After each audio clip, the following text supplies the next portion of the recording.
Exactement, Dolly. Du coup, ce qui me pousse à poser la question, et les femmes qui ont l'air moyen, les femmes qui ont l'air argent, penses-tu, est-ce que c'est normal, est-ce que c'est cohérent pour une femme qui a de l'argent de subvenir aux besoins totalement d'un homme? Ça va être beau, ça va être mignon, génial pendant 2, 3, 4 semaines, voire 5. Si les personnes sont, voilà, sont chanceuses. Mais...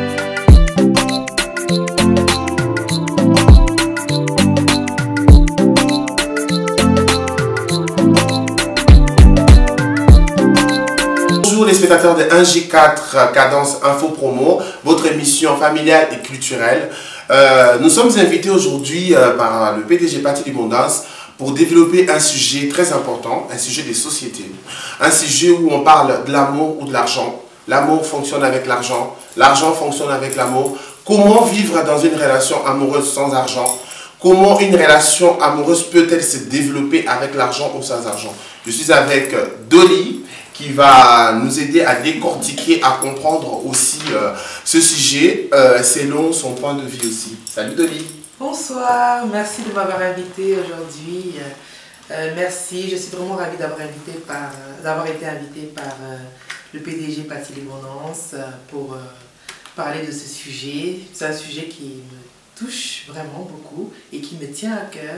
Et je suis ravie de pouvoir venir donner mon point de vue aujourd'hui.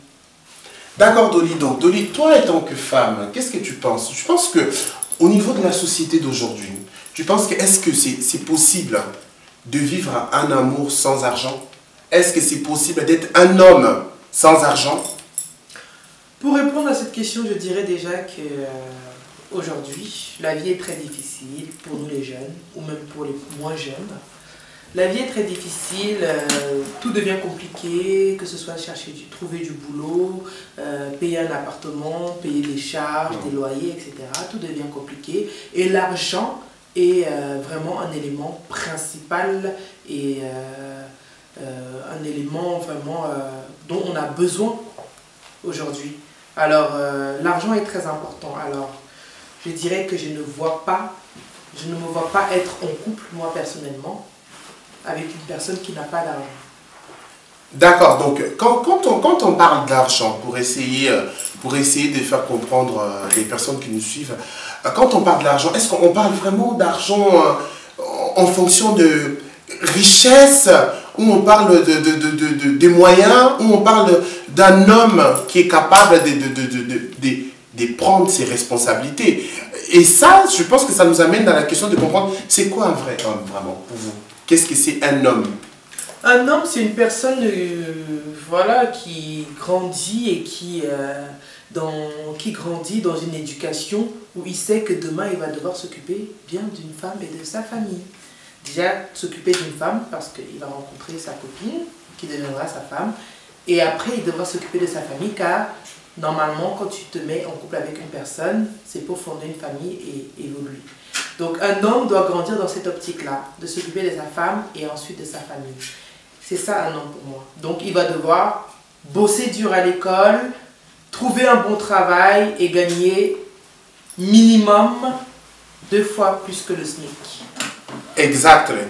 Donc ce que Dolly elle essaie de nous faire comprendre, ou essaie de vous faire comprendre, c'est que être un homme, c'est pas forcément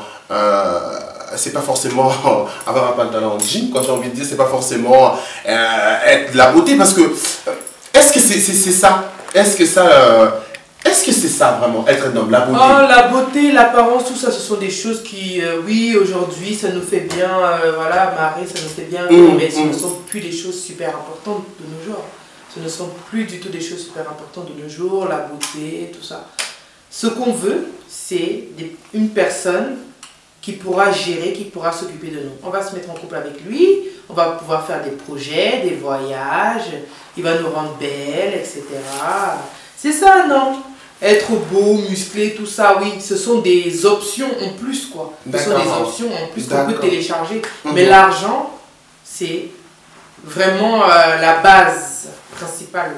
Et cela dit depuis la nuit des temps, parce que même si on rentre on rentre un peu dans profondeur, même la Bible nous le dit, la Bible rappelle que l'homme, c'est lui qui est capable de prendre en charge sa famille, c'est celui qui est capable de se développer et puis d'être le responsable, en quelque sorte être la tête de train. Oui. En quelque sorte. Exactement. Non. Et puis, ce qui nous amène maintenant à cette question, parce que je pense qu'aujourd'hui, on voit ça beaucoup dans la société. Est-il mauvais, une femme qui a de l'argent et être avec un homme qui n'a pas de l'argent? Cette relation, aujourd'hui dans la société, est-il possible ou pas? Comment considérez-vous ces hommes? Une femme qui a de l'argent et un homme qui n'a pas d'argent, ça peut peut-être aller dans les 3-4 premières semaines. Ça va être beau, ça va être bien, mais au bout d'un moment... on va vite se rendre compte que la personne qui porte la culotte n'est pas celle qui devrait la porter. La femme qui a de l'argent, elle va entretenir son mari. C'est bien beau. Les 3-4 premières semaines, oui. Mais au bout d'un moment, ça va commencer à déranger l'un et l'autre. Il va y avoir des problèmes. Oui, c'est toi qui payes tout. Non, c'est toi qui devrais tout payer, etc. Alors oui, c'est bien beau pour une aventure, mais pour une histoire à long terme, je ne pense pas que c'est une bonne idée de se mettre avec une femme qui a de l'argent alors que toi-même t'as rien. D'accord, oui. Et puis je suis d'accord avec Dolly parce qu'aujourd'hui on voit beaucoup, par exemple, dans les foyers. Dans un foyer où deux personnes, où on a le père et la mère, dès qu'il y a des problèmes financiers, le foyer tombe. Le foyer tombe pourquoi? Ce qui explique que l'amour, on ne peut pas fonctionner qu'avec l'amour. On a besoin de l'argent. C'est deux choses qui se combinent ensemble. Il suffit qu'un des parents se retrouve dans un déficit financier qui fait baisser la qualité de vie de famille. On le voit, les disputes dans les familles. Voilà, dispute la mère qui ne supporte plus le père ou le père qui ne supporte plus la mère parce qu'il y a des factures. Parce que ce qui est important, je pense que, à rappeler ce que Dolly essaie de faire comprendre aussi, c'est que la société d'aujourd'hui, elle n'est pas gratuite. Notre société aujourd'hui demande de l'argent, les factures, les assurances, s'habiller, des choses comme ça. Et il y a des obligations aussi. Étant que citoyen, on a des obligations. Les impôts, par exemple. Impôts. Toutes ces obligations demandent quoi? De l'argent. Exactement. Et puis donc, qu'est-ce qu'on peut dire? Parce que nous, on est une génération où je pense que, je dirais, on est une génération où on fonctionne très différemment par rapport à la génération, par exemple, de nos parents. Moi, je vois que la génération de nos parents, les couples duraient plus longtemps. Duraient plus longtemps. Pourquoi? Et pourquoi qu'aujourd'hui, par exemple, on voit les jeunes qui vont se marier et puis ça ne va pas durer? Est-ce que tu comprends c'est quoi cette phénomène? Oui, je comprends. Moi, quand tu parles de cette histoire des générations, dans ma tête, il y a des mots qui résonnent. Ces mots sont que le destin n'est pas facile avec nous. Le destin n'est pas... ne joue pas avec nous, ne blague pas avec nous. Le destin nous impose des choses.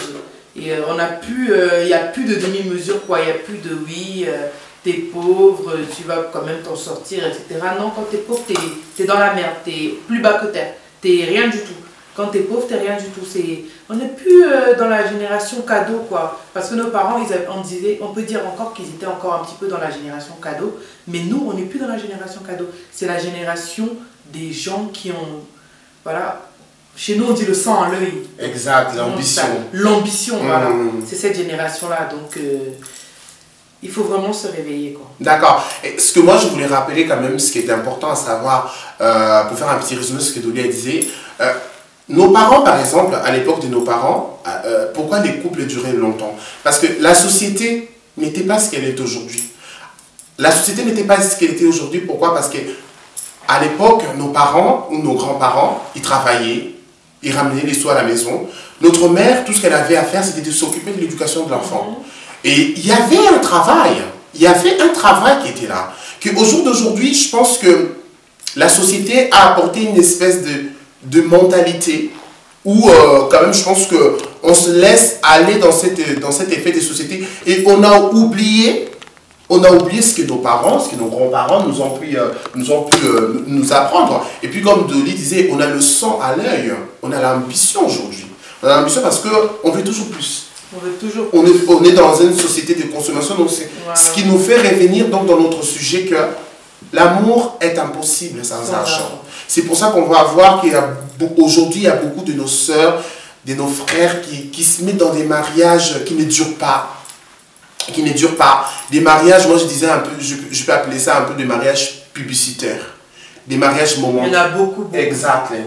Ces derniers temps, il y a beaucoup de mariages publicitaires. Des faux mariages, des choses inutiles. Mais toi, tu penses que ces mariages publicitaires ou des faux mariages, ces gens-là sont conscients de ces choses-là ou c'est des personnes qui sont rentrées dans une espèce d'illusion? Ouais, ce sont des victimes. Victimes de quoi? Victimes de la société, victimes de l'évolution de la société, des nouvelles technologies, Internet, etc. Pour moi, ce sont des victimes des réseaux sociaux, etc. Des choses, c'est tous ces éléments qui font en sorte que on puisse croire des choses, croire que les choses sont faciles, croire que les choses sont faciles, qu'il n'y ait pas d'obstacles. Quand tu es sur Internet, quand tu es dans les réseaux sociaux, tu n'as pas l'impression qu'il y a des obstacles. D'accord. Donc tu fais les choses facilement, ça va vite, et puis tu te retrouves marié, 10 000 enfants, ton mari qui te trompe derrière. Ça sert à rien. Et tu penses que c'est de ce qu'on vient de parler. Est-ce que tu penses que ça nous ramène à notre sujet, le fait que on ne peut pas survivre avec l'argent dans l'amour? Est-ce que ces mariages-là, c'est un effet de l'argent sans amour ou de l'amour sans argent? Des choses comme ça? Oui, on peut dire que ça soit ça. Stop. Ouais. Désolé. Je me suis mal exprimé. En fait, question. Oui, je me suis mal exprimé. La question est... Parce que les mariages ne durent pas. Pourquoi ils ne vont pas durer? Parce que les personnes, ils ont décidé de se marier. Oui. Quand deux personnes ont décidé de se marier, parce qu'ils ont été d'accord de se dire, bon, on va se présenter et puis on va se marier. Est-ce que ces mariages-là ne durent pas parce qu'il n'y a pas de l'amour dans ces mariages ou c'est parce qu'il n'y a pas d'argent dans ces mariages? Je pense que s'il y a de l'argent, tout peut s'arranger. D'accord. S'il y a de l'argent, tout peut s'arranger. On peut tomber sur la mauvaise personne, mais qui va gérer au niveau financier, facture, tout ce qui entoure la relation de couple. Ouais. On peut tomber sur une bonne personne qui va gérer et ça va durer. Ouais. Alors que si déjà tu t'es trompé de personne et en plus de ça, elle n'a pas d'argent, bah c'est mort. D'accord, ouais. Exactement, Dolly. Du coup, ce qui me pousse à poser la question, et les femmes? Les femmes qui ont l'air moyens, les femmes qui ont l'air argent. Penses-tu, est-ce que c'est normal, est-ce que c'est cohérent pour une femme qui a de l'argent de subvenir aux besoins totalement d'un homme? Subvenir aux besoins totalement d'un homme pour une femme, oui c'est possible, mais pour moi ça ne durera pas. Ça va être beau, ça va être mignon, génial pendant 2, 3, 4 semaines, voire 5. Si les personnes sont chanceuses. Mais pour moi c'est une chose qui ne peut pas durer car au bout d'un moment, ça va être sûr, on va se poser les questions. Qui porte vraiment la culotte? Est-ce que c'est la personne qui est en train de la porter maintenant, qui devrait vraiment la porter? Est-ce que moi, en tant qu'homme, je ne devrais pas essayer de reprendre ma place, etc. Est-ce que moi, en tant que femme, c'est vraiment mon devoir de subvenir aux besoins de mon mari? Au bout d'un moment, on va se poser des questions. Alors, on peut prendre le risque, mais ça reste voilà quoi.